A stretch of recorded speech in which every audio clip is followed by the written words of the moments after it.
Hello. So let me see. I think we've started streaming now. Good evening, mamas. Good evening. Sorry, the internet wanted to give us a little bit of a headache right there. But God has helped us. So let me get the live link and share it on all our groups. All right.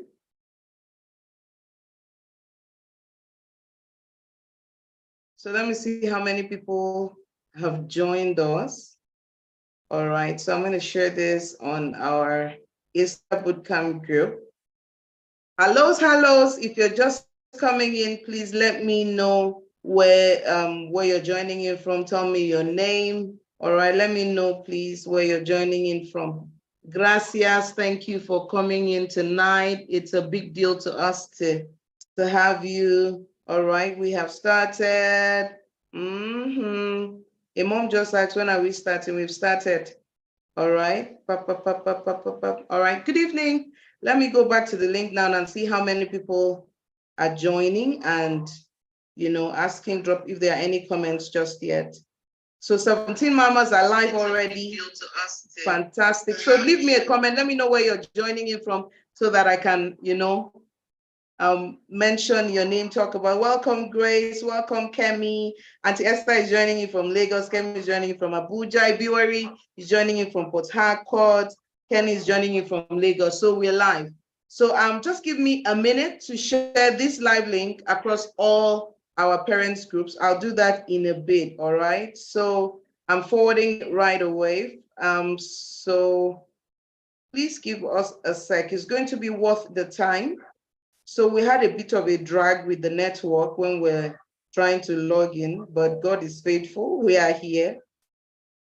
So for people joining from outside Nigeria, we apologize. This happens from time to time because of our network, but we're getting there. We're getting there by God's grace. We're getting there. We're getting there. Our children will innovate. Our children will create solutions. This country will work for them. This country will work for our children. This country will get better and everything. All right. So welcome, amazing mamas and papas. Tonight we're talking about a very important topic and we're going to get to the meat. All right. So I think I've done that sharing. What did I miss? Did I miss any group? Let me see. Let me see the Easter group, the general big Easter group. All right. Let me see. Okay. I finally sent it. So that does it, all right. So I had to ask myself, why is this conversation important? These days, I want to expend my energy on what is working. So I always ask myself, what's the why, all right? Why are you doing this? Welcome, Kuku. Welcome, Julia FCT. Mrs. Okoro joining in from Lagos. Thank you for coming in, Benny from Wari. Ulumayawa joining in from Portugal. So thank you so much, ladies. Please share this live stream link on your different groups, Telegram, WhatsApp, family, friends, everything. Let everyone come in. So from yesterday, I started asking myself, what will happen if you don't have this conversation? What would we miss? Because it's important for us to have our why. And the big why for tonight's conversation is that when children don't speak up about abuse, abuse continues. So I wish someone could be typing for us. The very first reason why we're doing this is that when children don't speak up about abuse, abuse continues. So you want to write that down, abuse continues. So if I don't have this conversation today, it means the culture of silence will continue. And the culture of silence from victims enables perpetrators. They continue to harm the child. So if I don't have this conversation tonight, abuse will continue in a particular home. That's one. Number two, when abuse continues in a person, it causes a perverse idea of what life is, of who God is. So if a child is abused repeatedly, it can be difficult for Christ to find access to that child's life because, where exactly was Christ when this abuse was happening? And we hear today's generation making that statement repeatedly. All right. So if we don't have this conversation, the culture of abuse will continue in our homes, under our roofs, on our children, the people it won't be wrong if I say these are the humans that we live for. So if we don't have tonight's conversation, the culture of abuse will continue. The culture of abuse will continue. And when abuse continues, it causes a perversion to take place. A child can become rebellious, does not want to have anything to do with God, because I mean, what's in their head is, where exactly was God when all of these things were happening to me? So where I'm sitting is very hot. I want to call someone to come help me sort the fan.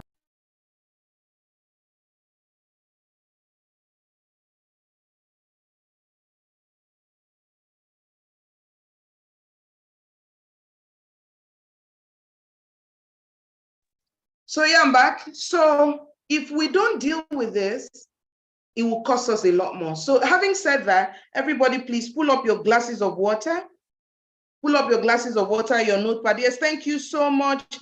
Mary, thank you. Mary joining in from Abuja has added her voice. She said, abuse continues when children do not speak up about being abused. Yes.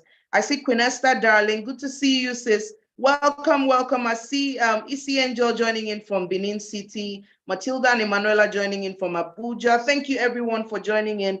So today we're having this conversation because we want abuse to stop and we want children to heal. The third reason is, if we don't speak up, there will be no opportunity for children to heal. So if abuse continues, there will be no opportunity for a child to heal. So abuse continues, the perpetrator wins the day, the child has an angry disposition to life, angry disposition to God, and so because of that, it can be difficult for healing to take place. So these are the big reasons why we're having this conversation today. So I'm going to share my slide. I always like to use a slide because it kind of just helps me, organize my thoughts. If not, I could stay on one point for such a long time that you would be exhausted. So it just helps me organize my thinking. So try not to look at today's conversation as a workshop. I need a fan. The fan in the parlor, yeah. It's not a workshop, but I just wanted to organize my thinking from the beginning to the end, all right? So I'm going to share my slide now. Well, ladies, I'm really honored to have this number of parents come around. Most of you had your daughters participate in the Body Smart Girl Bootcamp that we finished. I'm so excited at the testimonials, the experience. I like how parents kept saying this is relatable. It was so detailed. It was so all our bootcamps are designed to meet a need. All our bootcamps are designed to meet a need. All our classes are designed to meet a need. Our books are designed to meet a need. I hope I'm still streaming. Fantastic.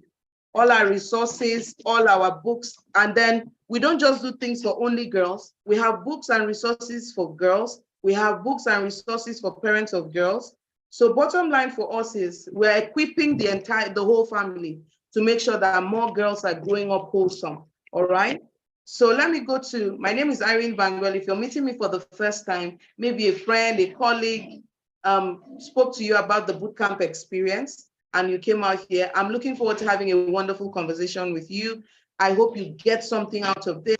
I'm always open to questions. So if in the course of talking, you have any question, I say something, you're not very clear, leave it in the comment. I'm going to browse through at the end of the day and be able to answer those questions. And I want to do this in as little time as possible, but every minute you spend here is going to be great. Now, if you're joining this class from home and your husband is near you, I would like for you to ask him if he wouldn't mind for you to not use an earpiece. In the course of working with girls, I find that most of the time is mothers that are coming, and fathers have a role. Anything a mother is trying to do, if the circumstances permit that the father be a part of it, they will get faster results. Because sometimes children think mothers are dramatic, but when daddy is on the same page with mommy and daddy understands what mommy is trying to teach or trying to achieve, it makes a big difference. I know that single parents don't have any alternative. That's perfect. God is helping us one day at a time. But where we can, and the person we are parenting with is still a part of our lives, let's involve them. Even if they are separated, hopefully you're co-parenting cordially. You can send a link, say, oh boy, watch this thing just in case when this girl is coming for the weekend or holidays or midterm, have this in mind. If it's not possible, please don't feel bad. Nothing is missing. God will help us, all right? So let me go to the next slide. Yeah, I've introduced myself. My name is Irene Bangwell. I teach girls sex education, but my sex education approach is Bible-based. I feel that God is the originator of sex, and so he's the one that should determine how we go about it. I have a theory around sexual reproductive rights. Many people say we should teach girls how to count their periods, do contraceptives, all of those things, so that we can reduce teenage pregnancies, which makes sense scientifically speaking. But every time a girl accepts to have sex, whether she steps into the level of promiscuity or having sex with a partner or two, something is wrong. It's either she has a knowledge gap or she has an emotional need. And so I believe that in equipping girls and dealing with the root cause of the problem, we will not need to hand them condoms. We will not need to give them contraceptives if we deal with the needs that drive their actions. We've been giving contraceptives for so many decades now. Maybe the incidence of pregnancies have reduced, but HIV may not have. So sometimes even giving kids contraceptives, so some mothers take their daughters when they get to a certain age to go and start doing family planning. And so in the process, we take away a consequence that could have limited them in a way. So now that we've protected them from getting pregnant, they now know that no matter what they do, there are no consequences. So it can be counterproductive. So, but this is my theory because I believe that we can show girls and help our daughters build convictions around purity. But one of the biggest enemy of purity is abuse when they're younger. If your child was abused, there will be no need. They may not have any compulsion to choose purity. Oh, God wants me to choose purity. Where was he when I was being abused? Those kind of questions can come up. So this is what I do. I teach body safety education, age-appropriate body safety education, age-appropriate sex education, age-appropriate everything by God's grace, age-appropriate, effective for girls from age 3 to 17. Today we have 3 talking points. We're going to try to understand what sexual abuse is, and we're also going to try to understand why kids don't speak up, and we're going to also dissect what the right response is. So let me hear what you've heard so far. Welcome, Vicky B from Calabar, Olumami from Warri. I see Bawo joining from Warri. I see Maureen from Jalingo. Chief Festus from Kano, Abiola from Lagos, Stella from Abuja, Ifeko from Enugu. We have 69 beautiful parents watching at this time. So tell me what you've heard so far, even in that introduction, this small introduction I have given. Let me see what you've heard so far as I move along very quickly. Yes, abuse is the biggest enemy of purity. Yes, it is. Thank you so much, Mary. You're such an attentive, you could be the scribe of the class. Thank you so much, sis, for being around tonight. God bless you. So let me go very quickly to my slide. I don't know how many of us are aware that in 2020, the National Human Rights Commission received 11,200 reported cases of rape over the whole of 2020. I always like to use this slide because 2020 was supposed to be the lockdown year. 2020 was supposed to be the year that people were at home, so there were no date rapes. So people were at home. I also want you to have it in mind that it is not all rape cases that were reported. I want you to also note that there were other agencies receiving reports about rape. But one agency, the National Human Rights Commission, received 11,200 reported cases of rape over the whole of 2020. This data included children that were raped to death. If you're a mother today raising daughters, this kind of information should not, don't ever say, it's good to say, God forbid, it's not my portion, but that's not enough a strategy. You have to ask yourself, what do I need to do for this to not be my portion? Nigeria is a country that is replete with a whole lot of data around sexual abuse, including sexual abuse of minors, of children, by relatives, by loved ones, by people that have legitimate access to them. During this bootcamp, a girl chatted with me and asked a very interesting question. She asked that, what if a girl is being molested by her father? What should she do? And I said, is it happening to you? She said, no, but that it just came up, it just crossed her mind to ask. Things like that may just cross her mind, but it may also not just cross her mind. So abuse is very prevalent. I mean, a few weeks ago, we saw the arrest of a Nigerian boy, a Nigerian young man who was grooming a 13-year-old girl in the UK, left his own part of town, went to that town to lure her to have sex with her, but they caught him and he was publicly shamed. So we need to step back and understand that this country we live in, for those of us still living in Nigeria, sexual abuse is more common than we can imagine. Let me take you to another data that would interest you. So look at this chart on my screen. This shows reported cases of sexual abuse in Nigeria between 2017 and 2019. The light blue bar you see represents boys that were abused. The dark blue bar you see represents girls.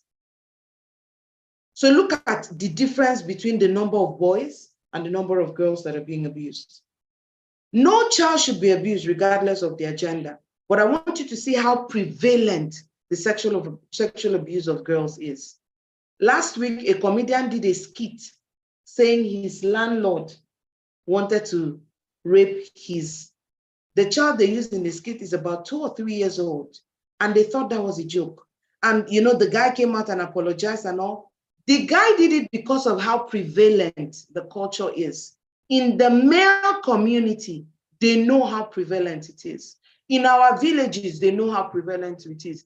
In our neighborhoods, they know how prevalent it is. They know how prevalent it is for a cook to molest a child in the home that he works.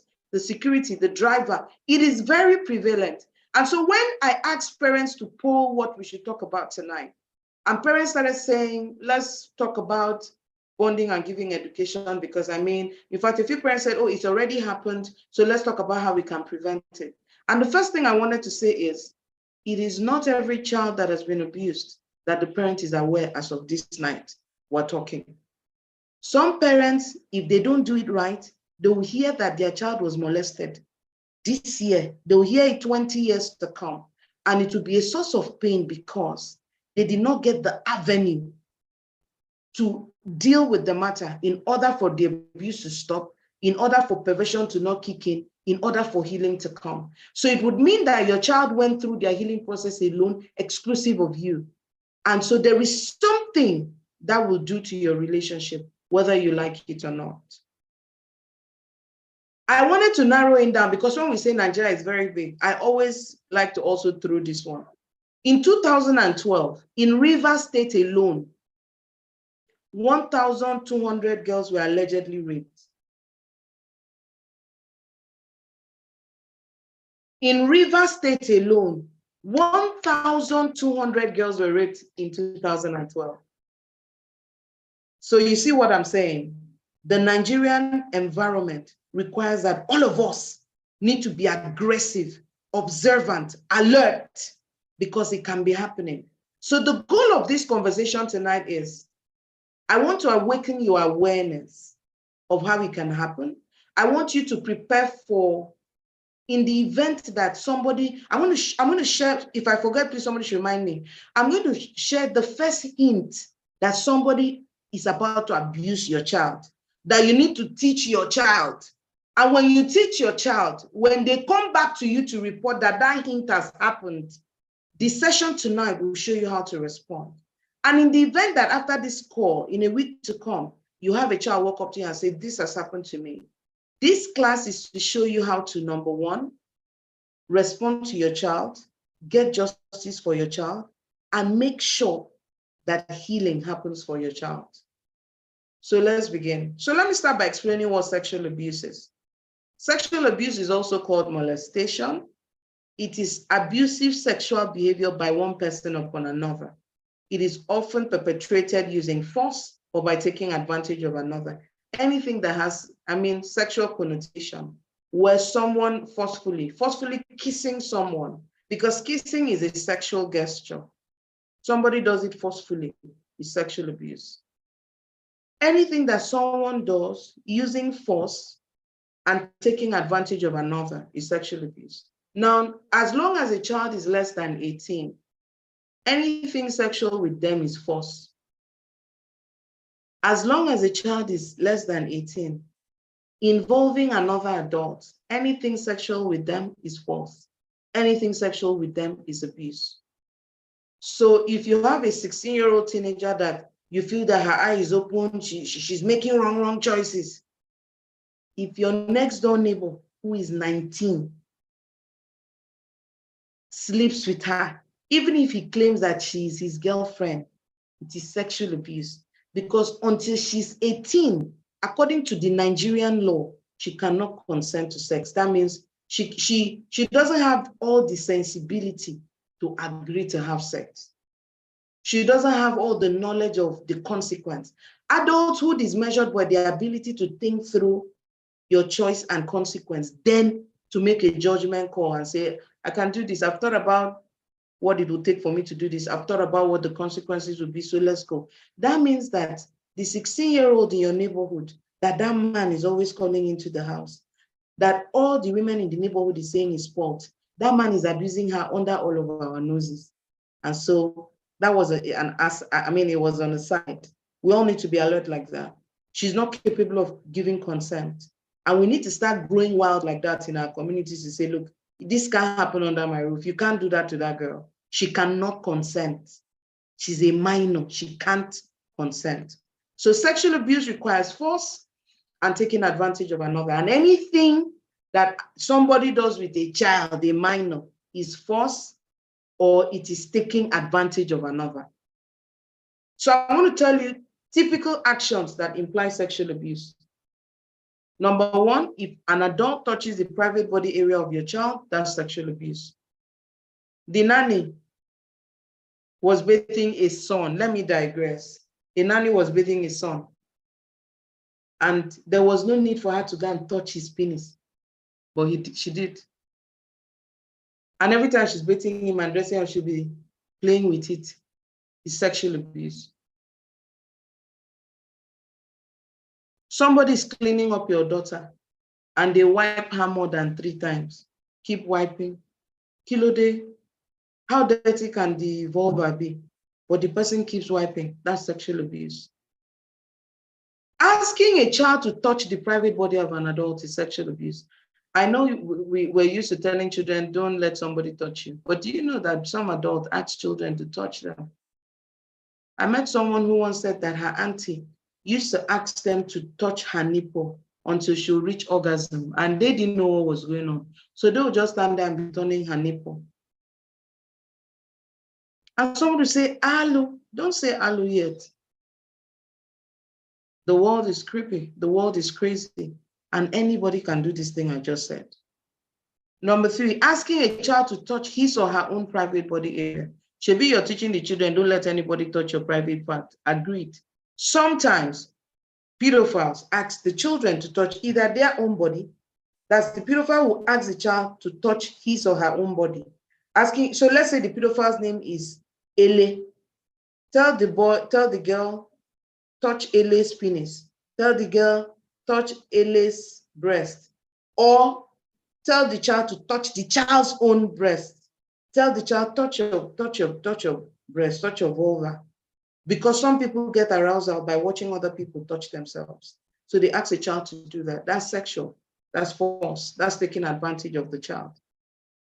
Then there's the penetration of the child, and the penetration can happen using a finger or using penis.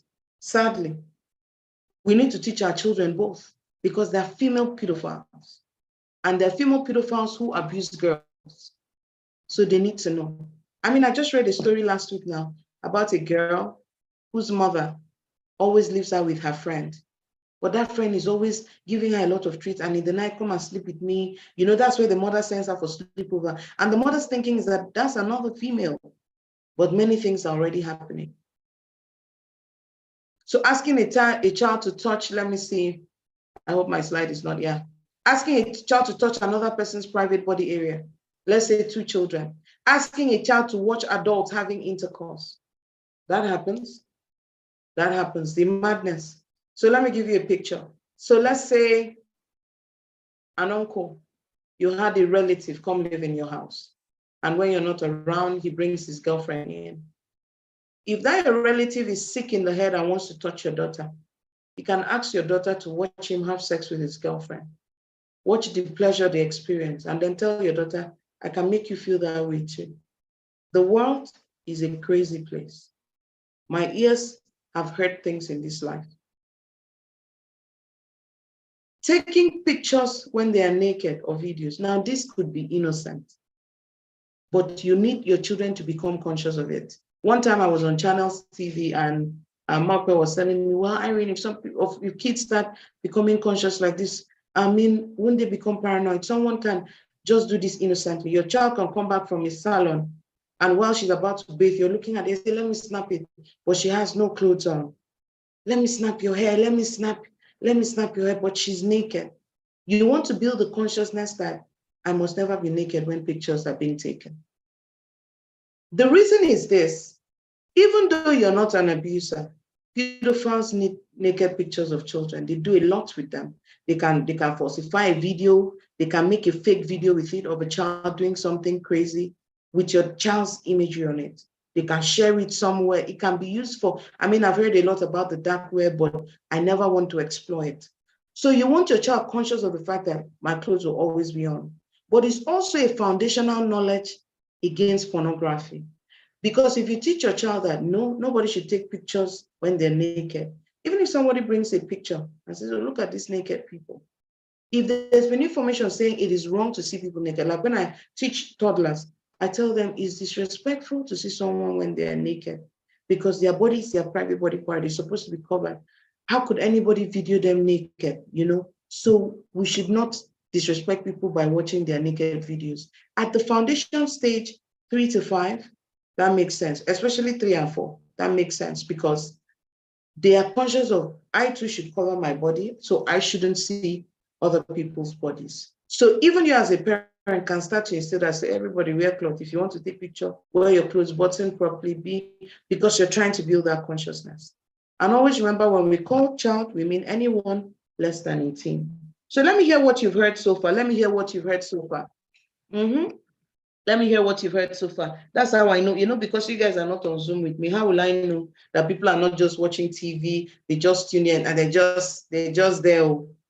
This woman is here talking, speaking English. I want to know what you've heard so far. So I see my Udo joining in from Akwa Ibom, Ogwanobi Sylvester joining in from Abuja, Ailara joining in from Buari, Abuja.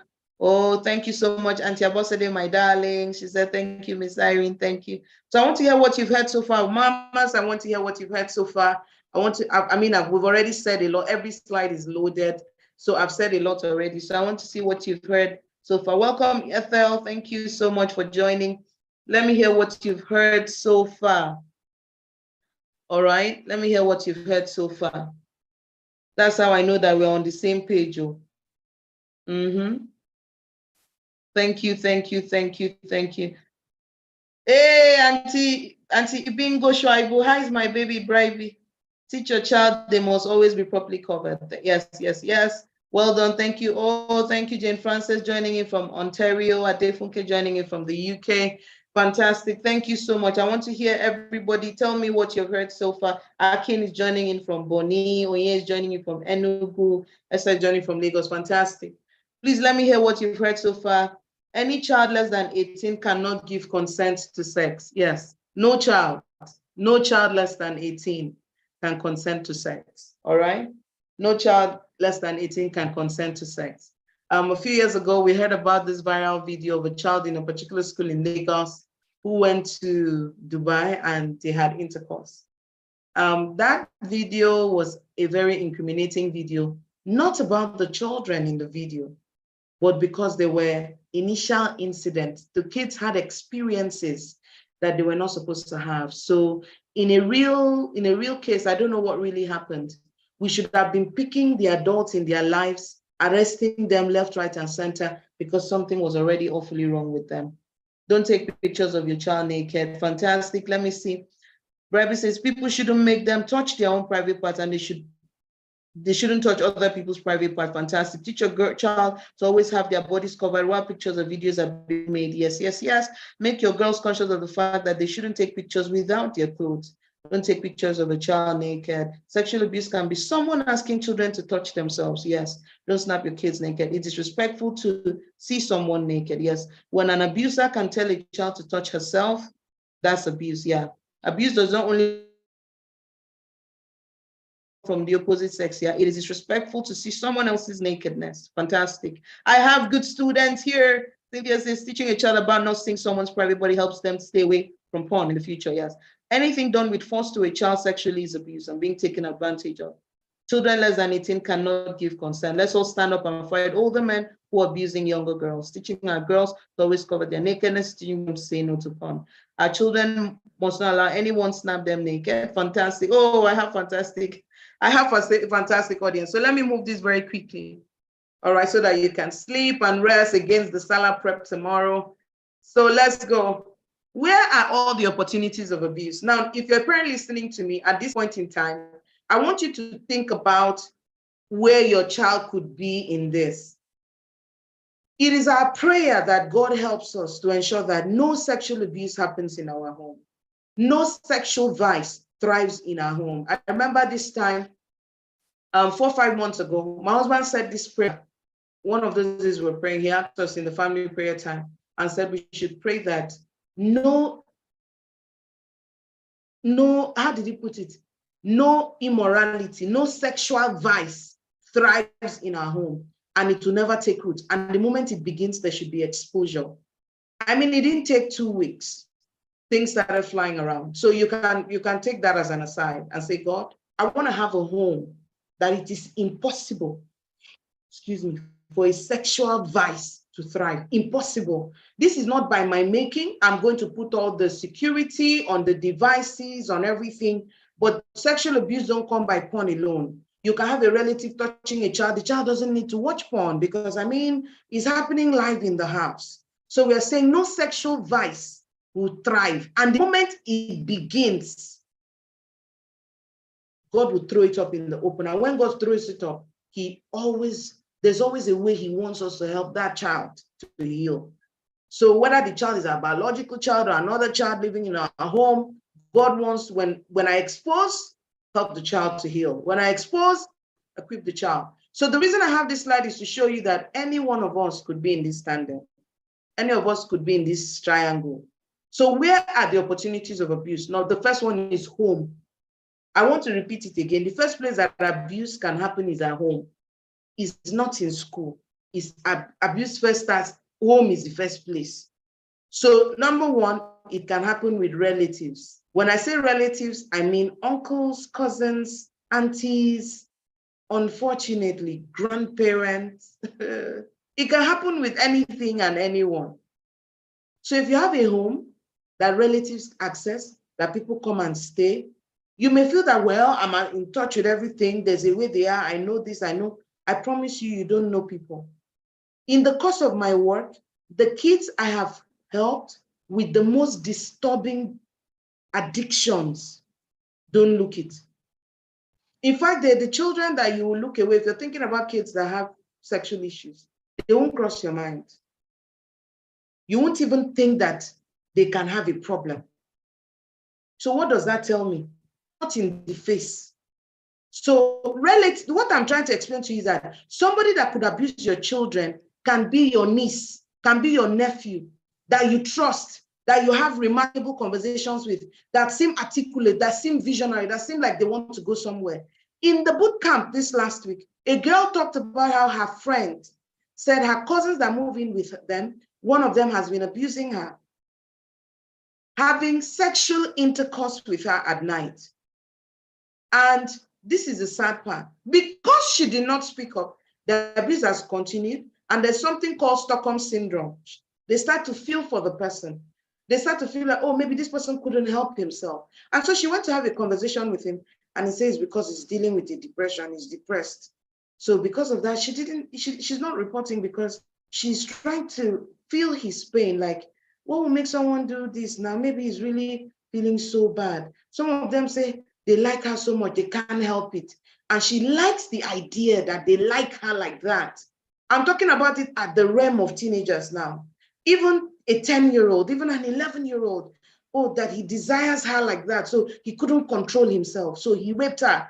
And so she believes that, oh, this is something he did because he had strong feelings for me. And so I'm asking, These kinds of narratives can thrive because we are not having sex conversations with our children.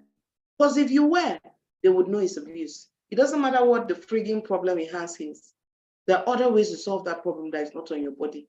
And there's something you would have done at the first attempt. Not that he would do it, then you come to your consciousness or you'll be in shock.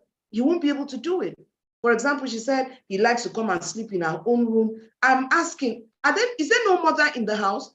No matter how cousins they are, let them stay apart. My cousin has molested me before. Let the girl stay in a different room and let the boy stay in a different room. But we are not ready to have this conversation. Incest is more prevalent than we care to believe. So there's a lot of abuse happening with relatives, with neighbors that have access to the house, with technicians, with housekeepers, with siblings. So I remember there was an area I used to live before, and when we moved in there, we had next door neighbors, remarkable people, no big deal. And so, exchange of pleasantries, there was a young man in the house. And so my girls would go hello, hi. And I called them, I said, no matter how you hello, hi, no visit. Let's be family friends over the window. When you're raising girls, it's like that. I don't care what the world says. That's the principle. I know how many next door neighbors tried to molest me. So for my kids is courteous, responsible, respectful relations. In fact, I had to tell one of the girls that lived in my house, I said, let me tell you, if when I go out, you bring this person in and he molests you, I made it not about my children because I've always had a barrack of girls. I'm raising 2 girls, and every other time I've had at least one girl that is growing up with my children. When they were first born, it was 2 boys. But before my first could turn 1, the boys were out. They left. And after that, we've not brought a boy. We can't even bring a boy. So they're always girls. And so when I'm teaching body safety in my house, I don't make it about my children alone. I make it about all the girls. I make them know this is what can happen to you at this age, and you at this age, and you at this age. So you're all going to look out for each other. You get the idea? And so I would usually tell my daughters, I said, because all of them in the house are my daughters as far as I'm concerned. I said, if a neighbor comes here and says, you go and buy something, and it will make you alone. It will make, when they send auntie away, you're alone in the house. Grab her hand. If he says stay back, refuse. And the auntie too will say, I can't go on any errand if I don't go with them. And that way we protect all of them.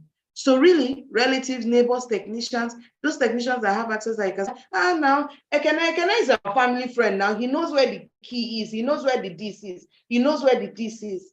They're abusing children. They're abusing children. They're abusing children. They're abusing children. Drivers, housekeepers.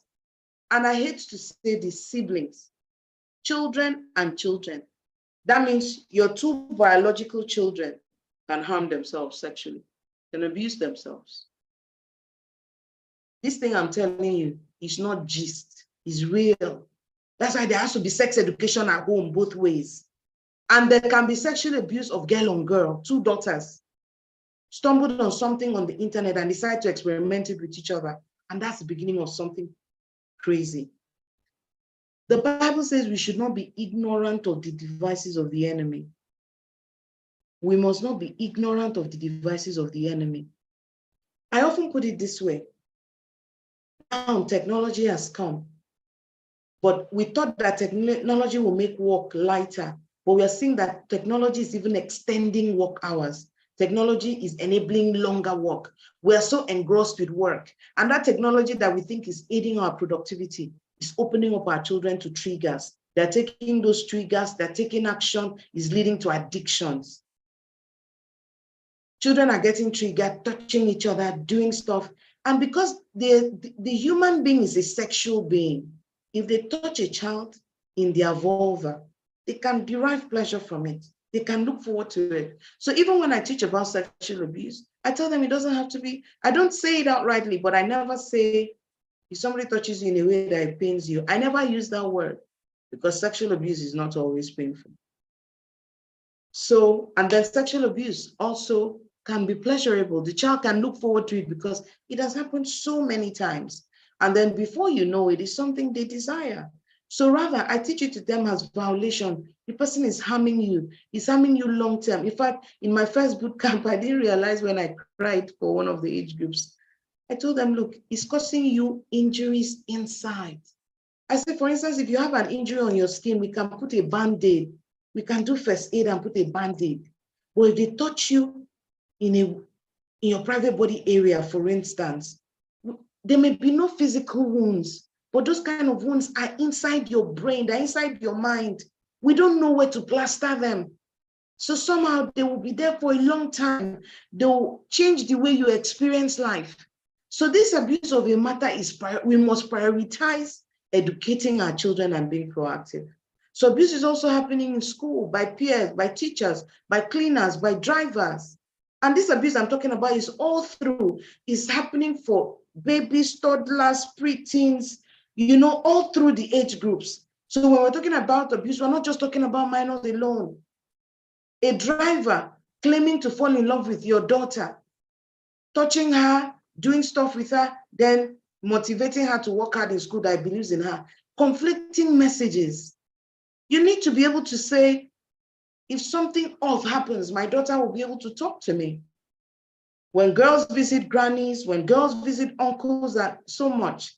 If you're a very busy parent, so busy, you come, you go, you know your routine. If you're not present in your children's active hours of the day, you're not very present. You should be concerned about what is occupying those spaces. Lesson teachers call, cooks, nannies. So education. So this session is really about, if a nanny attempted something today, when you walk through the door, will your daughter walk up to you and tell you, Mom? This nanny, my daughter's asked me a question the other day. So what if a nanny abused the girl and the girl is alone in the house? What would happen? Nobody else. I used to tell them to scream fire and call neighbors. What should she do? I said, if it happens, your daughter should come out of, the girl should come out of the house, walk to the nearest house where there is a mother at home. Leave the nanny at home. Go out, scream, call neighbors immediately. Don't wait for, there's a thing of, let's wait till our parents come back. I say, no, don't wait. Go out and look for the nearest house where there's a mother present, and stand outside and tell the mother what has happened. Tell the other mother what has happened. But to stay in that house, the person who abused can beg, can apologize, can blackmail, and the child will procrastinate on reporting. Do you get the idea? So let me hear what we've learned so far.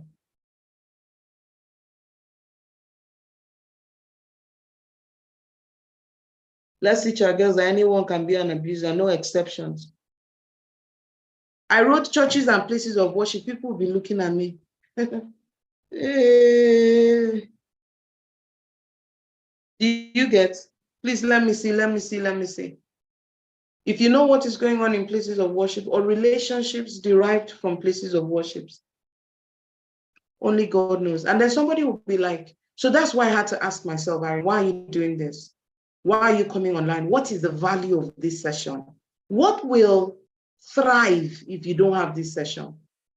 The naivety in the body of Christ is mind-blowing to me. The naivety of looking at people in church and thinking 100% that they're believable. No, don't give room to the devil. Don't give opportunity for hurts to happen. All right? Don't.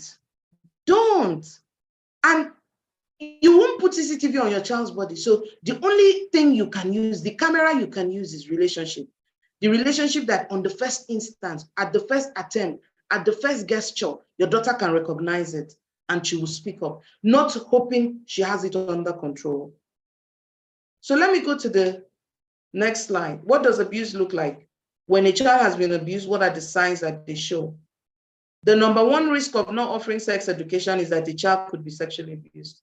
Not offering sex education, if you're not talking, if you don't have a rapport, your child would be abused because the conversation around those topics are not happening like they should. So some children don't know self that they're being abused. They think that that's how people who care about you express themselves. Or that Stockholm syndrome, where they feel that the person is hurting, Remind me towards the end to talk about grooming a little bit. So children who have been sexually abused may display a range of emotional and behavioral reactions, many of which are characteristic with children who have experienced other types of trauma. So there are other types of trauma, children having a significant event that affects them negatively emotionally.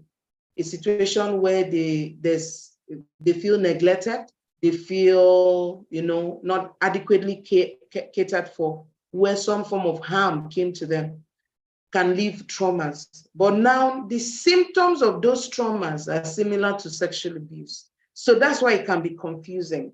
The reason I'm talking about this is because until the child says, you cannot diagnose. So you have to be the parent that says, so that, that talks, because that's basically how you diagnose this. Because the range of symptoms and reactions seen in children who have been sexually abused is similar to children who were neglected, is similar to children who suffered hunger, children whose parents broke up, whose parents fought at home. They have similar, reactions, all right? So for instance, children can start to have nightmares or sleeping difficulties. They're restless at night.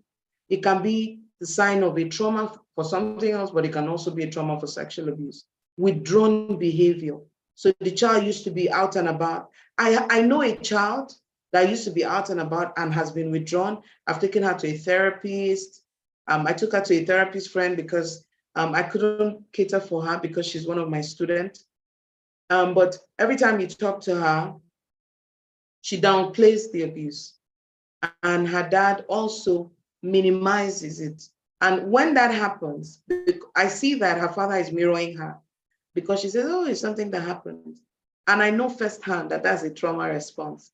When the brain does not want to remember what happens, it minimizes it, because the mere going through it in their emotions can, cause distress. So it's a coping mechanism, because I noticed that child comes in and then her academics has suffered for years on end, And so even when we went to the therapist, the diagnosis my friend gave, she too said, well, she didn't highlight that event. And I'm just sitting there and saying, Holy Spirit, let healing happen, because there's trauma here.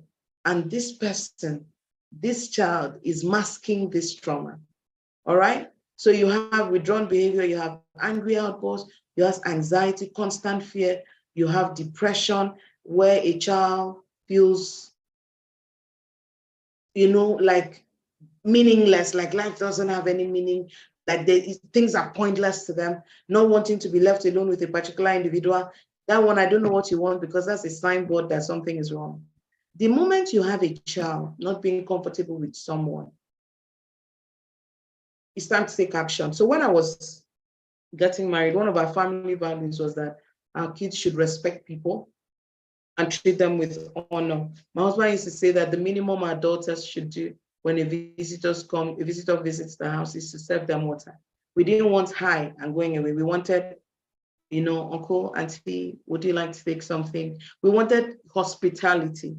And so it was a big deal for us, for our kids to be relatable. But even in doing that, we still pick cues when they become uncomfortable. And then you want to start teaching them about witness. The spirit of a child can witness wrong, can witness that somebody is not good to be with. The person has not yet abused them, but there's a lack of sync. There's something they see when they look in the person's eyes. Don't disregard that. Rather, teach them how to serve with boundaries, relate with boundaries, because it's not until abuse happens that you can flag. Once your child becomes uncomfortable, no matter how you relate with that person, just notice that there's something off with these two, and it's okay. Don't impose your relationship with people on your children. Some people who will harm your children will sacrifice for you. So you need to balance that out. The last point here is when you start to notice that a child has sexual knowledge or language or behavior that is not appropriate for their age. So maybe you start to hear a 9-year-old talk about giving somebody a head and laugh about it, or talk about blowjobs, or talk about things that are outrageous. Remember that any sexual experience with a minor is abuse. So it can be abused if an adult sat down to have a vulgar conversation where the child was. It's abuse.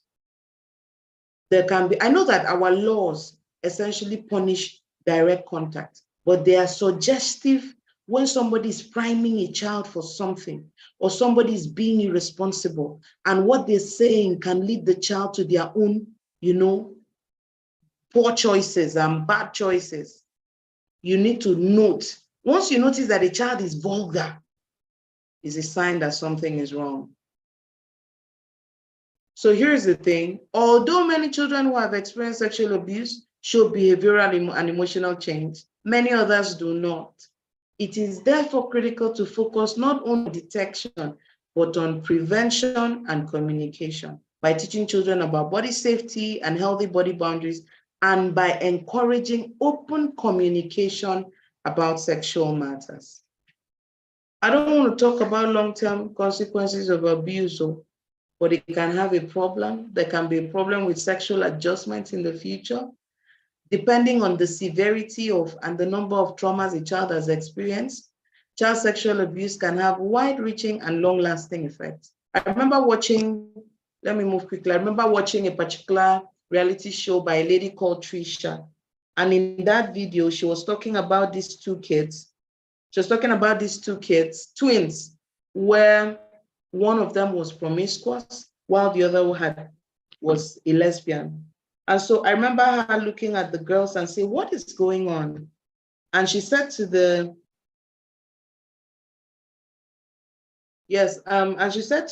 somebody said here, Ebukara said, as parents, we also need to be careful how we ourselves get naked at home too. Yeah. This is excellent. I like that. So if you want children to treat nakedness with sacredness, we have to model it. That really hit home. Thank you so much, Ebukara. So I was watching this video with Trisha, reality TV show. So she brought these twins. One of them is promiscuous, while the other is a lesbian. And she looked them stern in the face and says, what's wrong? One of you is running towards sex. The other is running away from it. And one of them started crying. Their mother's boyfriend had been molesting one of them when they were young. And so the other had no control over it. And so she decided that no man would be able to do that to her. And the escape she knew was to be a lesbian. I'm talking about what I watched, right? And so one of them on the other, the one that was being abused, what is at stake? Let loose. Their mother was in tears. I don't know if anyone watched that episode and everything. It was crazy. So you don't know the long-term effects of this. You don't know the long-term effect of this. So you have to be proactive. So why are kids not speaking up? The number one risk of not offering sex education is that a child could be sexually abused. I lined this up a number of times because I wanted to keep reminding us that there may be no signs. Your child needs to speak up. And the foundation for speaking up is sex education conversations. So why are kids not speaking up? So let's start. Number one, shame. Children feel shame about what has happened. They are embarrassed that, how did I let that happen to me? That's one of the first things. There's a lot of shame, all right? There's also lack of knowledge that what has happened is abuse. So let me give you an instance. An uncle is grooming your child, but he's not touching her. Instead, he's asking her to touch herself. She touches herself, she likes it. Even when she's not around, when she touches herself, she likes it.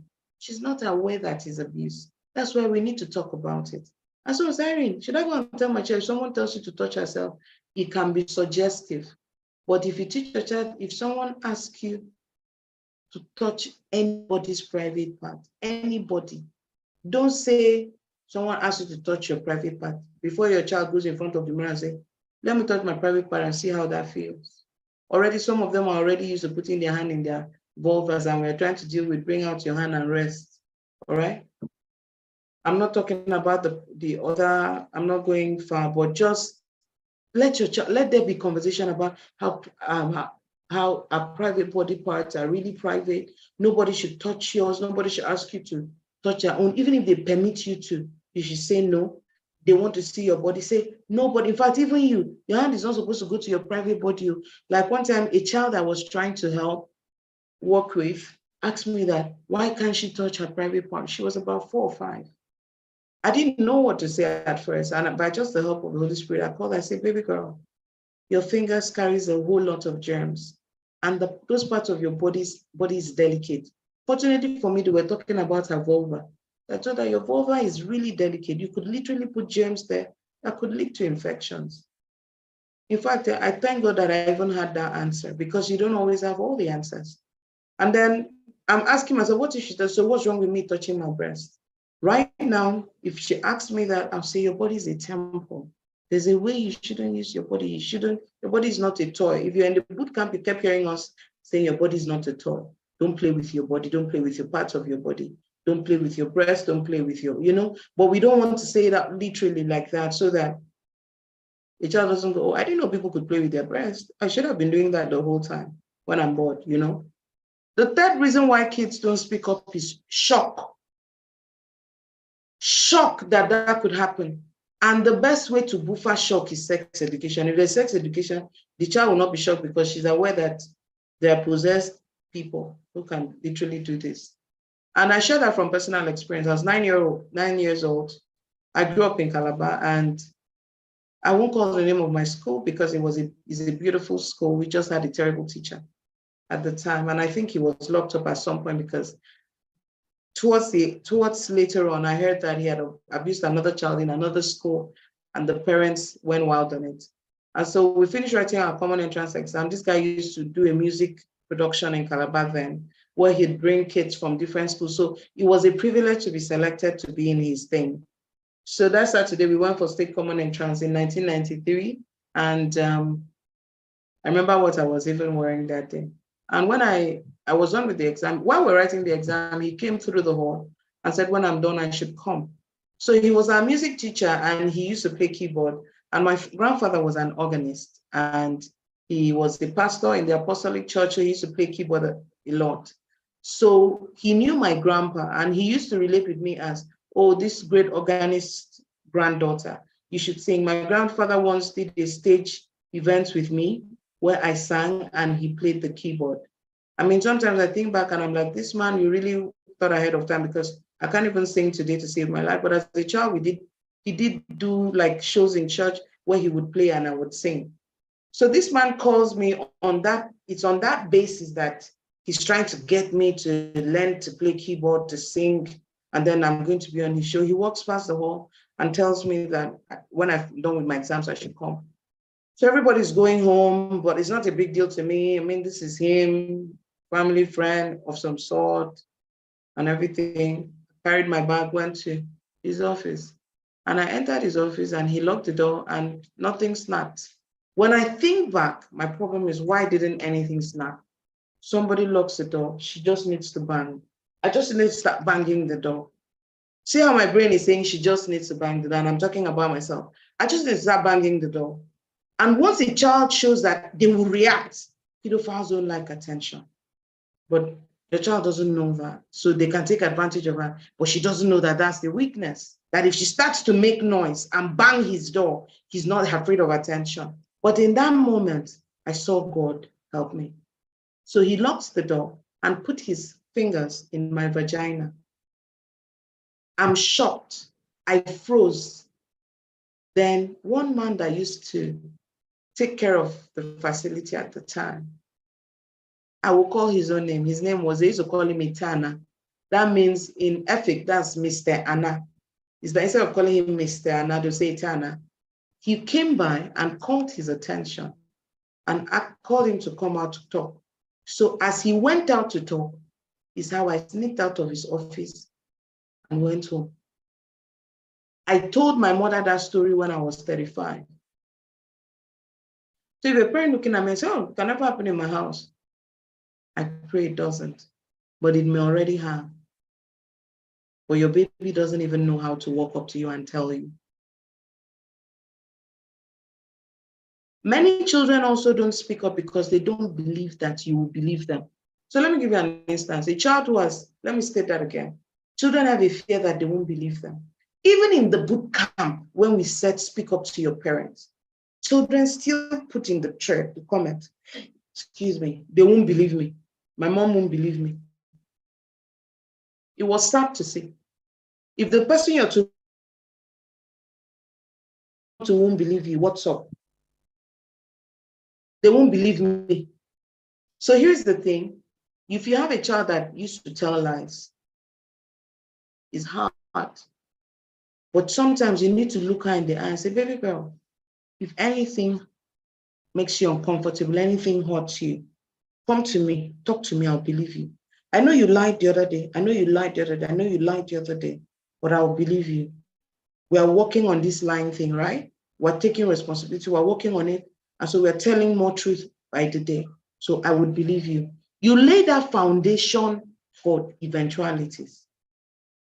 It's better to believe her and find out that she had her imaginations mixed up than to not believe her and she was right.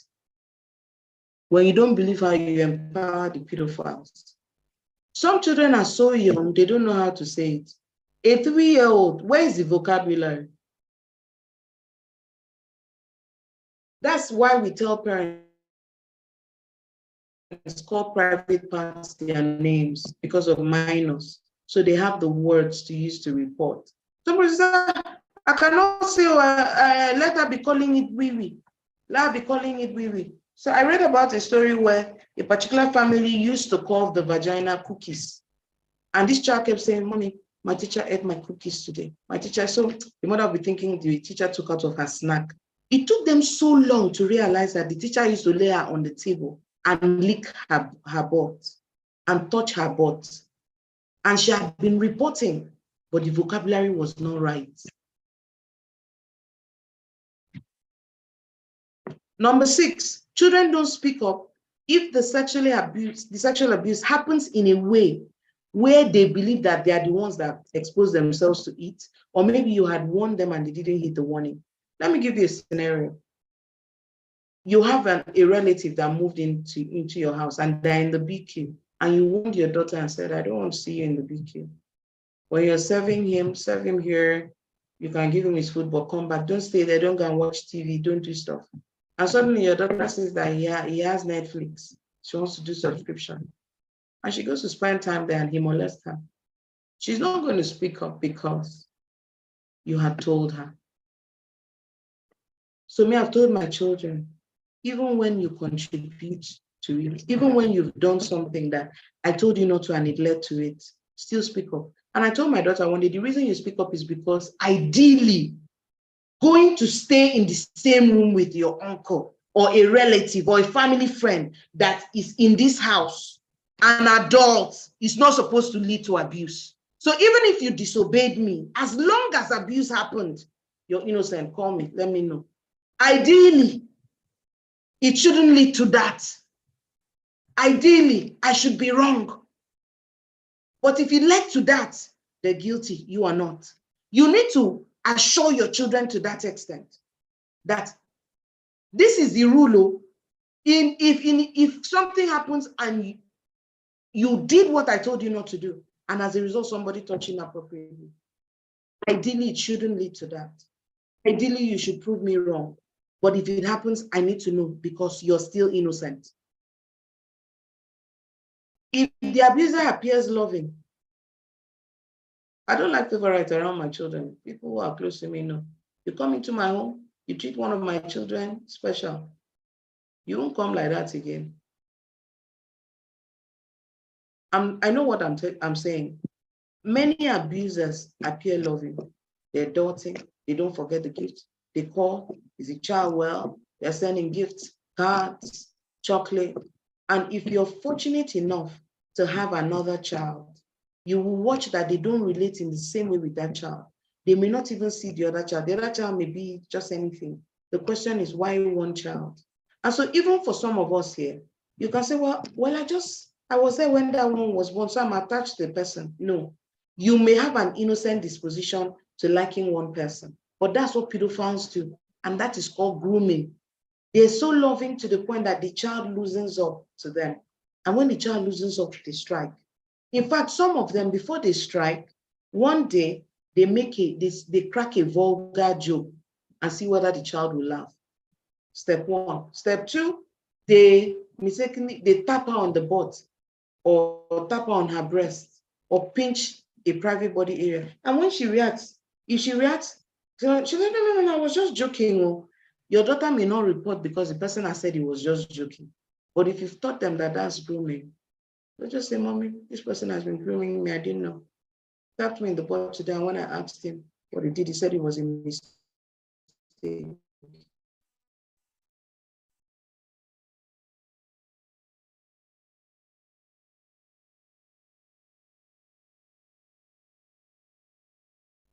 That's grooming. I said I was going to talk about it. So abusers threaten that the law knows how to take care of people like that. And your child can stand in front of them and say, no problem, I won't tell anybody. No, I won't tell.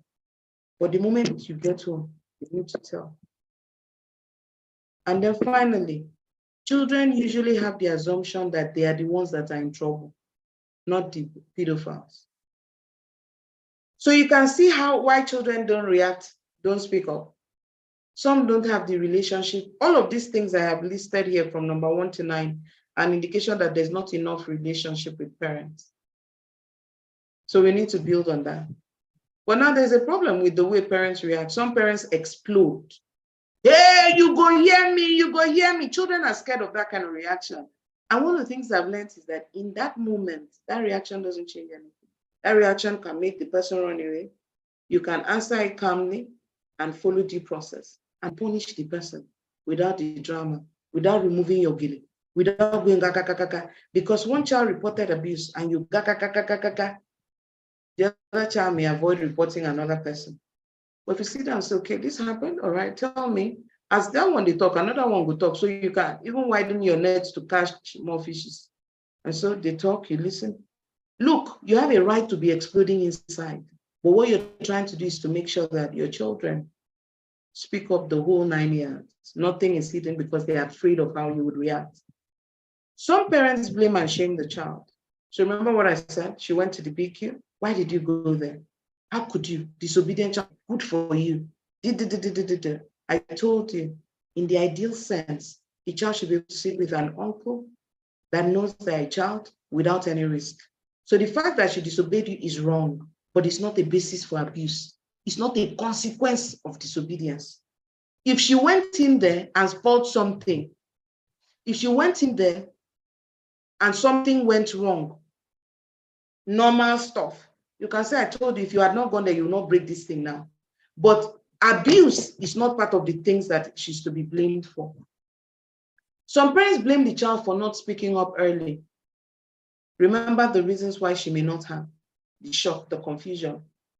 By the way, for some perspective, I was a very sharp mouth in primary school. Things happen.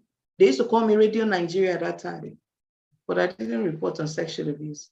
So if you're on this call and thinking because your child is vocal, they won't speak up, I would just wanted you to know that it doesn't work like that. Until your child says it has never happened, you don't know. Until you have enough relationship where you feel that your child can be vulnerable and they still tell you, excuse me, it can never happen, then you don't know. Some parents, their child reports and they ask the child to keep it a secret. Some other parents exaggerate on what the child is saying. The child could have said, he's touched me twice. Yeah, every time he comes in here, he touches her. It scares your child too, because she doesn't know where is the conversation going. We have to stick with truth. Report exactly what your child is saying. So your child is following the narrative that you're presenting. Some parents start to resent the child. I've met parents who resent their children for letting someone abuse them. How could she let someone abuse her? How could she do that? And I'm looking at her, and she was talking about a child that something happened when the child was 3 years old.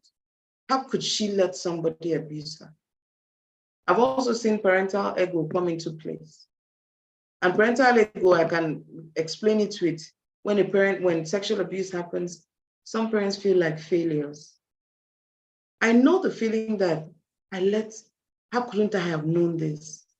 But that feeling is a distraction. What we need to do right now is punish the perpetrator and help the child heal. Those are the two priorities. We will treat every window of opportunity that our actions may have created, but we cannot let it interfere with the solution. And then finally, we have superstitious thinking in Africa. The girl has bad luck. She's now damaged. In fact, some parents want the child to keep it short because we feel that who would want to marry someone that was raped? So in the process, we shame the victim. It's double the pain. I saw a lady on Instagram. She was abused, I think, by her dad. And so she shares the story. She put up this post where she said, families of victims want to celebrate their birthdays, their graduation, their employment. They want to celebrate the good things happening in the kids' life. But when it comes to their pain, they run away from it. They run away from it. So you need to know that as a parent, if your child has ever been abused, you need to brace up for support. Your child needs you that time. Anything outside of support, you're trying to escape, and that's your ego that is moving you, and that's not helpful to your child. I'm beginning to wrap this up. So what should the right response be? No matter what, if your child is less than 18, they cannot make an adult do anything. You know how they say she seduced me if she's less than 18? You be the adult. You tell her to get out and go and dress up, because you remember she's a child. You should not get into the realm of seduction when you have it in the mind that she's a child. If she's 18, she can be drugged and abused. So you get angry with a 16, 17-year-old for something that happened. Was she on drugs? Was she abused? Did she take alcohol? Was she unconscious? Did she make the decision? So you want to be present. Two things: justice, healing. Justice, healing. Shut down different things. Justice, healing. Also know that abuse is very possible. Abuse is also very common amongst us. I started out saying that.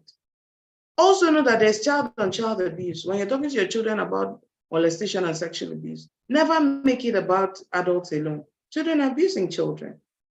Abusers can be male or female, and anybody can be an abuser. Number 8, which is critical for me, stop resolving sexual abuse cases in the family or in the church. Sexual abuse is a criminal case. We solve it in court. We solve it with the police. We solve it at Mirabel Center. We solve it with Cheche Yara. We don't gather family meeting. If you gather family meeting, they'll tell you, your brother, sister, the only mother has died, though, that's all you have. Every time you let an abuser go, you release him to another set of children.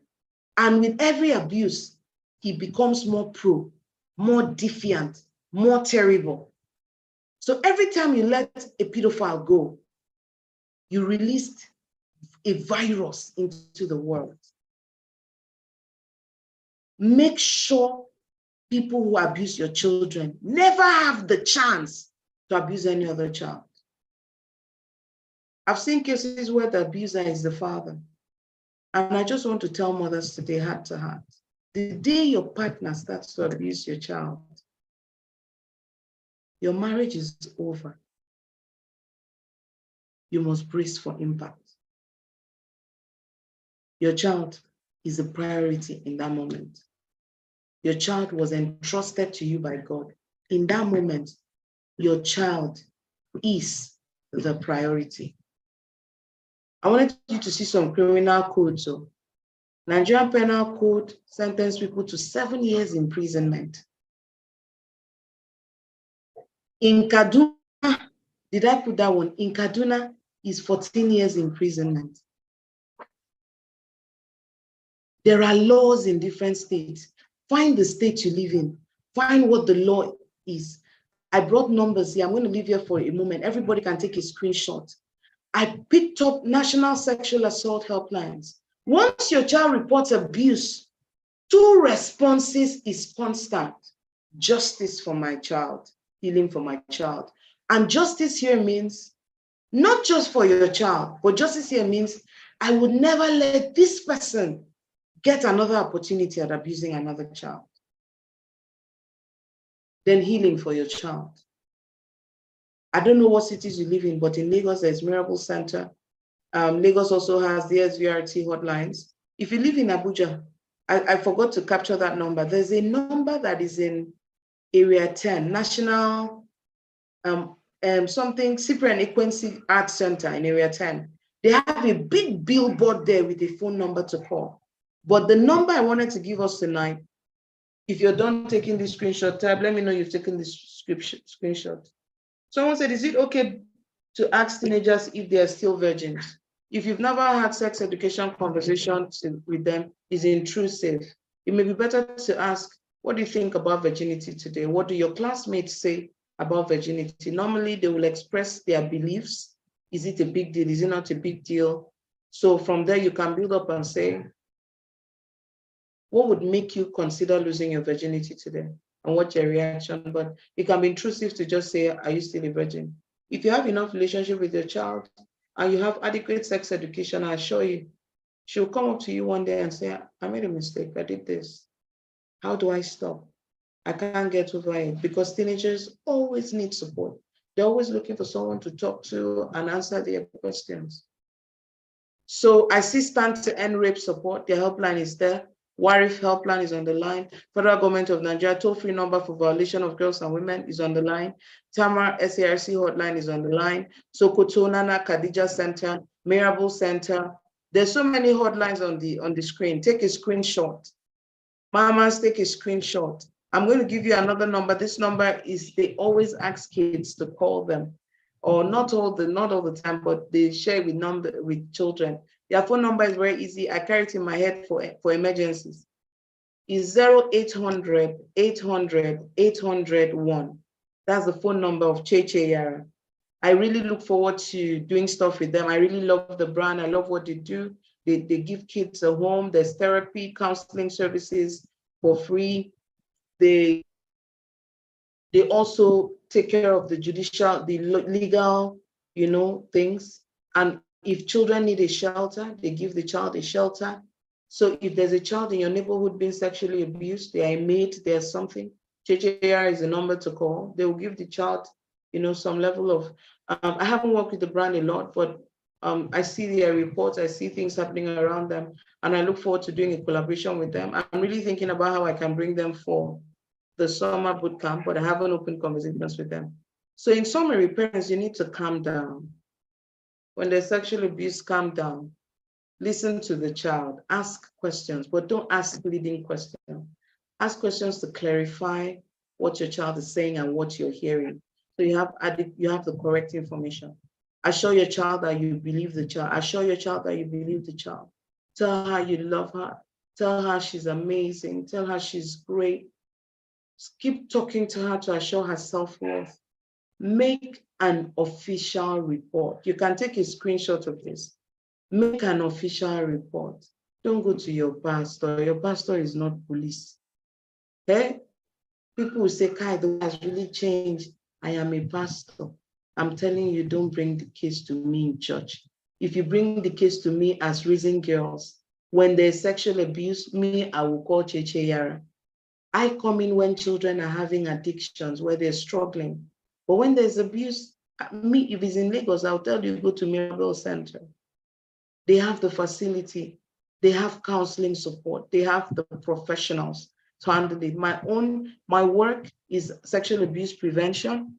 And if a child has been exposed to porn and they're having behavior problems or something, that's where I come in. But when there's sexual abuse, go to one umbrella that will sort the abuse and sort the therapy. How do we prevent all of this? Sex education conversation. So up on this screen, I said all families should develop a sexual abuse protocol for children and for parents. All families should have a protocol. For instance, for the child, what do you do when the person threatens you that they'll kill your dad or mom, which they sometimes do, many times they do? You tell them it's okay, you're not speaking up. But the moment you see mommy and dad, you speak up. If the person makes an attempt when you found out that you're the only one in the space, come out to where there is air, where people can see you. If you absolutely need help, if you know that there's, you can scream fire, we teach all of that. That's a protocol, prevention.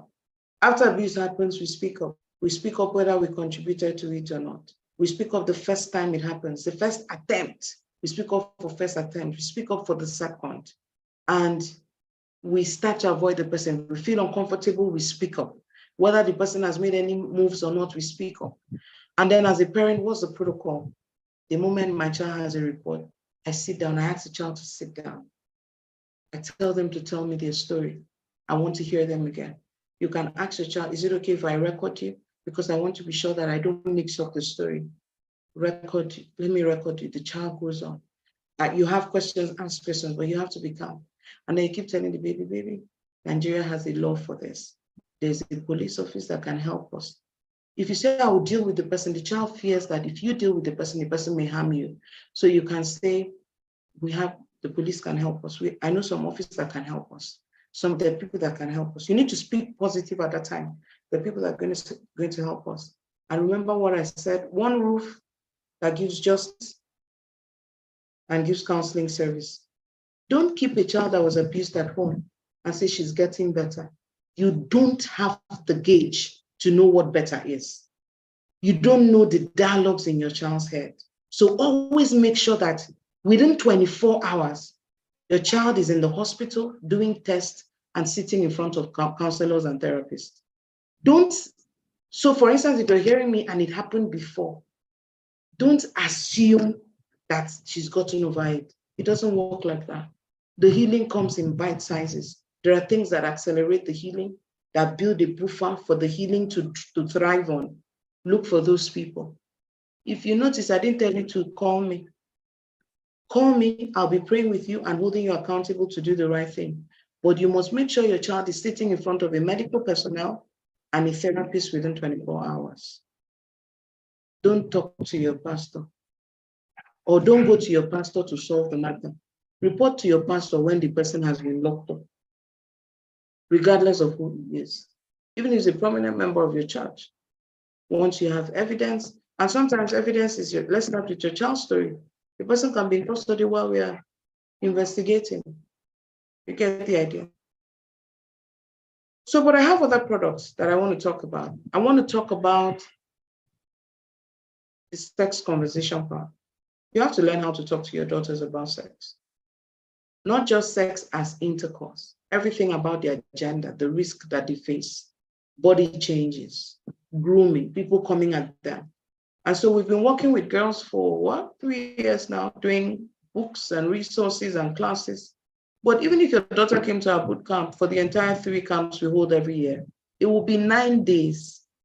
9 out of 365 is ridiculous. But you're the boot on the ground, you're at home every day. And so we want to teach you how to do these things seamlessly, how to answer questions you don't know the answers to, how to, respond without leading your child on, how to offer age-appropriate sex education. So tomorrow we are opening our first class called the Sex Conversation Starter Class. And we are inviting parents to be a part of it. We are inviting parents to sign up. Come, let's talk about different layers, different age groups. What should they be learning? What are the pressure points? What are the signs they show? What are the temperaments? We have this amazing coach Enemian, coming in. And Enemian is going to teach us about our children's temperament and how that can affect their approach to sex-related issues, the needs that those temperaments present, that pedophiles can take advantage of. You need to be in that class. We also have another class called Recovery. This is for girls this one is not sexual abuse, but this one is about girls that have been involved in vices. Girls that have been involved in vices can be prone to attract abuse.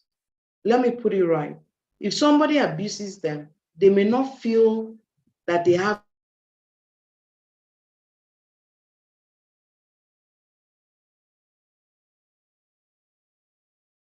because they are overwhelmed with the guilt. Help your daughter heal from her own moral failures. All right?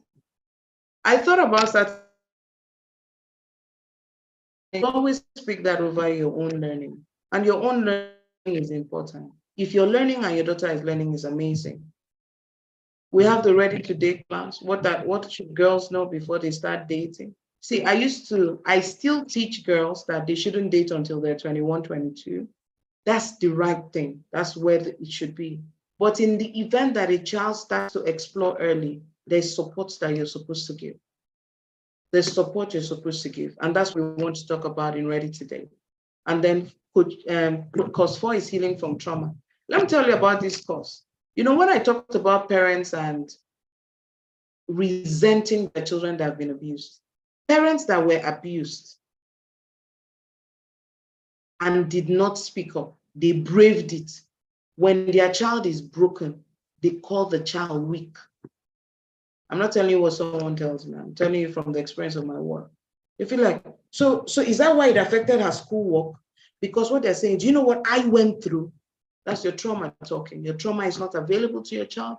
The trauma is not allowing you to respond to your child. The trauma is not allowing you support and facilitate healing for you.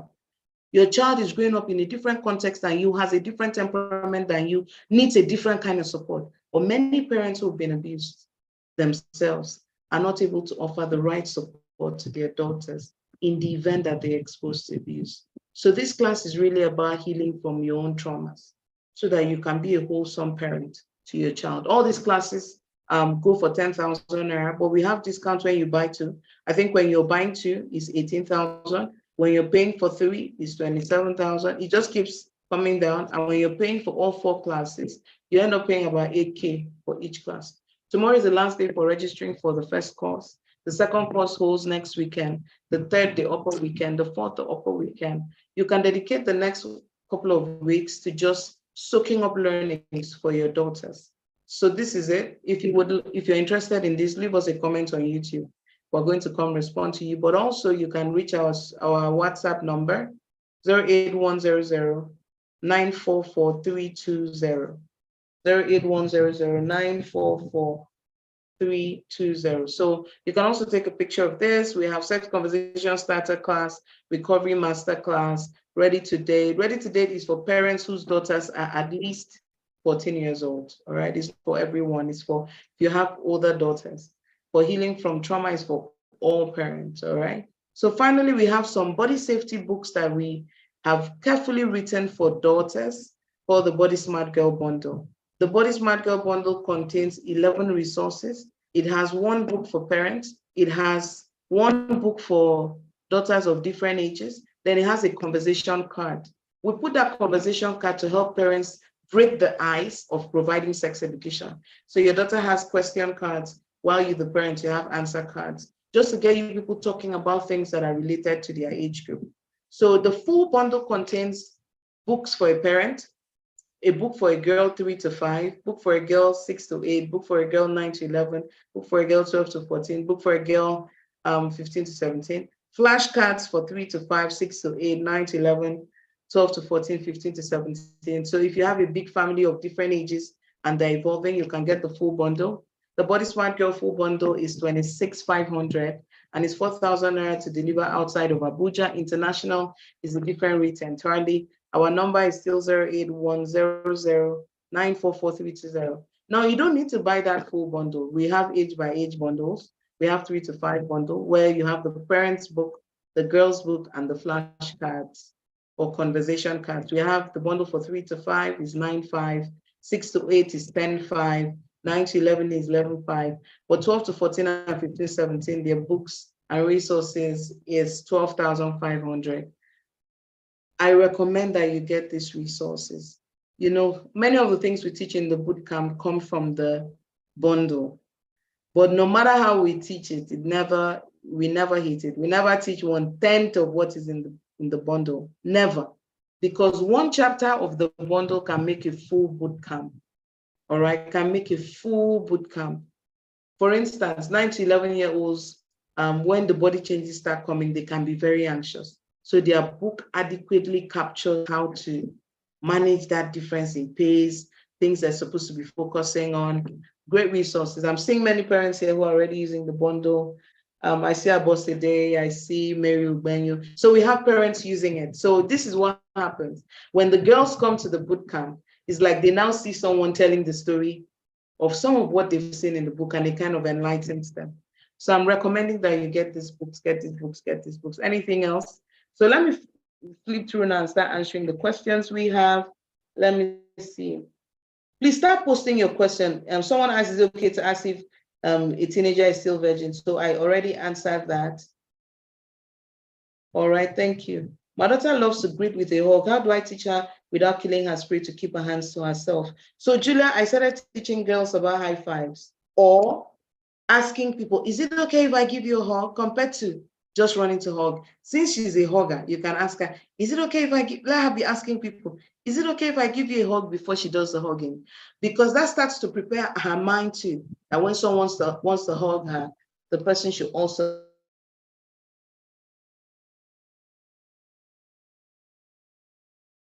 First and foremost, I always recommend educate your daughters with their circle of friends. So find out about, what's up with these girls that she's friends with. Are they kids that can come out on a date with you? So have a date with them, start being interested in them. When we're younger, our parents used to demonize our friends, and it looks as if the more they demonize them, the more we were attracted to them.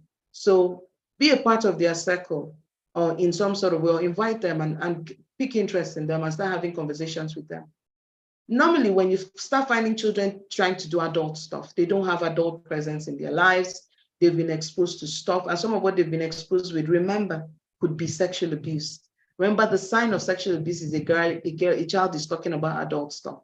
So if a child has been sexually abused and they're showing up at school and they're presenting certain symptoms, and you tell your child not to be friends with them, you're not really being helpful at that time. So we're going to get involved in those girls' lives and say, start bringing them close. I have these amazing affirmations called Say No affirmations. You can, if you buy one for your daughter, I give you permission to, because it's digital, print 3 copies, cut it into pieces and give it to the girls and tell them, anyone that remembers a line of the affirmation, anytime you run into her, you give her a gift. You've started sowing a seed into them. That also reminds me, we have a resource called the Say No Bundle. Say No Bundle has a lot of resources. It has 12 resources. Purity affirmations for girls of all ages. It has a crush journal guiding girls through the emotional instability that come with crushes. It also has something called Sex Conversation Planner. That means as you're on this call now, you can get a document today that has a 12-month calendar. What sex topic to talk to your 3 to 5, 6 to 8, 9 to 11, all the age groups per month for 12 months. So we've developed the calendar completely. That calendar alone sells for 1,000 naira. But if you bought the entire Say No bundle, you get affirmation for all ages, daddy affirmation, mommy affirmation, what do you call it? The crush journal. You also get the sex conversation planner. We also have this resource called Wholesome Discipline. Many children cannot come home and speak up about abuse because home is always hostile. That's why I started with Explosion, parents discipline in a very cantankerous way. So in that Say No bundle, we teach parents how to, it's called Wholesome Discipline Guide. How do you discipline your child, but she still connects with you, so that even in adversity, she can still come to you. So there are like 12 or 17 resources on the Say No bundle, and it goes for 10.5. So if you got that, you get all the resources. Okay, so Auntie Titi Tosin said, is there a boot camp for boys? So to be honest with you, I'm just called to serving girls at this time, but there's a coach called Ebuka Boys Coach on Instagram. He does amazing work. So look for him on Instagram. Yeah, look for him on Instagram. So I saw a comment here that is really pulling me in. Okay, Abosede, thank you, ma'am. She says, we come, even when they make mistakes in other areas, it confidence to come to you when it's sexual abuse. Absolutely. Absolutely. How do I advise? Okay, I've answered that question. All right. So yes, I've also answered TT. Look for Ebuka. All right. So how do I get the full bundle? Send us a WhatsApp now, Olumami. Send us a WhatsApp now on 08100944320, and we're good. We'll be able to. I want to get the bundle for 6 to 8. Fantastic. Yes, we deliver the bundles internationally. We've done deliveries to Oman, to the US many times, the UK many times. So we deliver globally. So we have logistic companies we use. Our favorite is Sendbox. I'm advertising them for free. So anyone who says, how do I get these bundles? Just you order it with us. Just our handle. Let me type now. So I'm going to type now our phone number to reach us via WhatsApp. All right. I hope I can pin it. I've pinned it. So I've pinned our number. Send us a WhatsApp tonight, but allow us to get back to you tomorrow morning, and you'll be able to get the bundles. So you get the books for yourself, which I encourage you to read.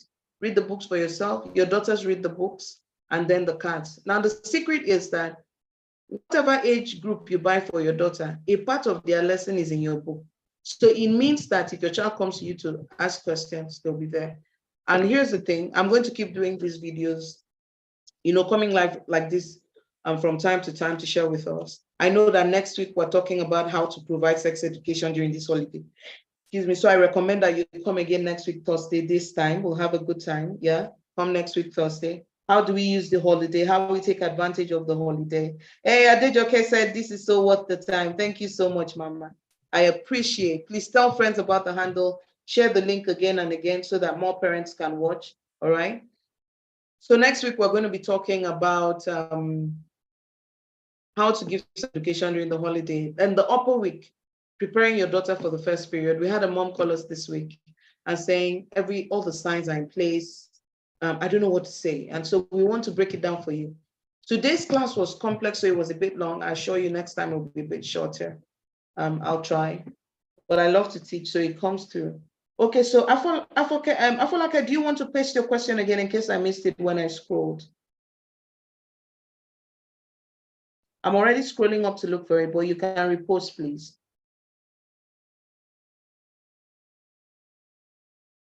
Please post again.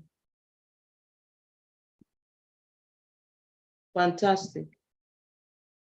I missed your question. Please post again.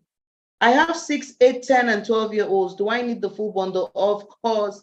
Delivery to Port Harcourt is 4,000 naira. Yes, you need the whole bundle because you have them across different ages and they're growing into each age. They're growing into each age. So you need the full bundle.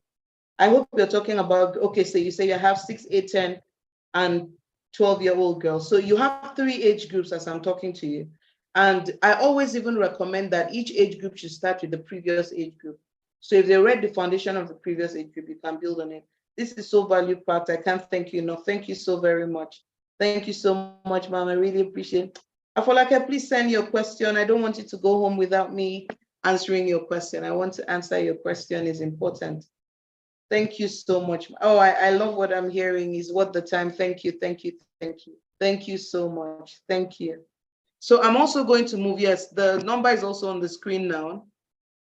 Yeah, so our handle on Instagram, raising-girls.ng, is there. Our phone number is also there. So you can also take a screenshot there. Afolake, please post your question. I'll be happy to answer it right away.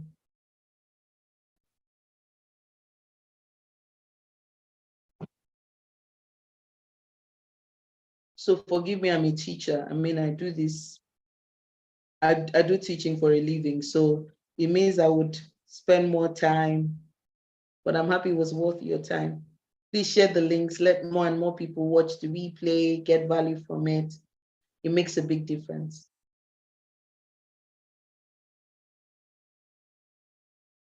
Meanwhile, I'm grateful to God for the internet not interrupting us. I feel like I didn't see your question and I don't want to keep people for longer. So post the question, I'd be happy to answer. Even if I end up answering by text.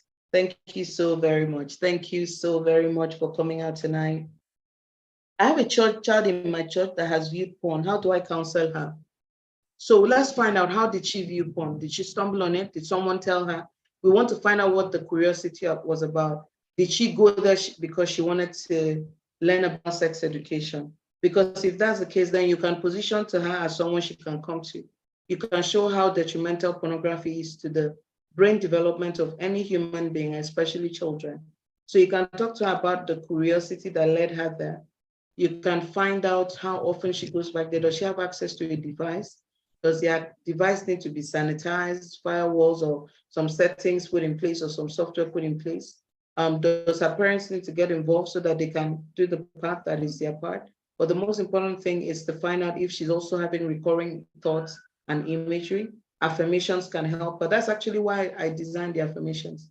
We also have something in the Say No bundle called the Bounce Back Guide. When a child has experienced moral failure, we have like a 30-day experience for the child that is included in the book, so that in the bundle, so you can administer those kind of things to help your child. So helping the child come into a place where they see that what they did was wrong, not just because they were caught, not just because auntie found out, but they see that what they did was wrong, but they also see why it was wrong, how detrimental it is, so that they themselves can come up with, hold themselves accountable and extend their hand asking for accountability. So first, we find out the root cause, what led her there, so we can close that gap. Number two, is she watching over and over again? Should her device be secured? Number three, is she having recurring thoughts?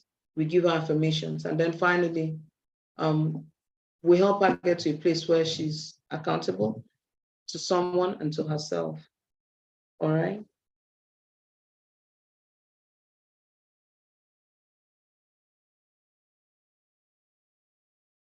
Thank you so much, Ubunne. Thank you. Yes, Ibuka is phenomenal. Yes.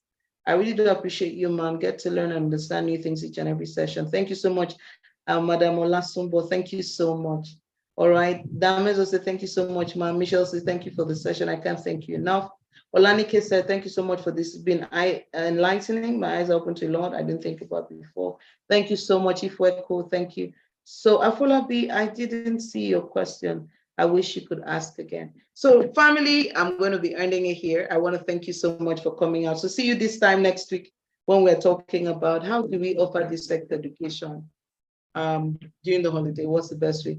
But those that are attending the sex education class are going to be getting sweet, interesting, engaging, eye-opening experiences. Now, if you think this session tonight was loaded, so you can imagine what a paid session will be like. We always give value because God is counting on us. Everything that we know was given to us to serve our generation, and we do so happily.